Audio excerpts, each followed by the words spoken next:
ఏ దేశమేగినా ఎందుకాలిడినా ఏ పీఠమెక్కినా ఎవ్వరేమనినా పొగడరా నీ తల్లి భూమి భారతిని నిలుపరా నీ జాతి నిండు గౌరవము అనే పాటను మీరు వినే ఉంటారు.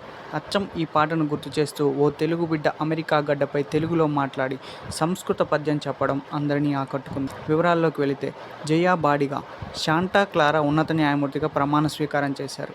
ఈ కార్యక్రమానికి వచ్చిన వారికి తెలుగులో హృదయపూర్వక స్వాగతం పలికారు. ఆ తర్వాత సంస్కృత శ్లోకం పాడారు. ప్రస్తుతం ఈ వీడియో నెట్టింట్లో వైరల్గా మారింది. Good afternoon, everyone.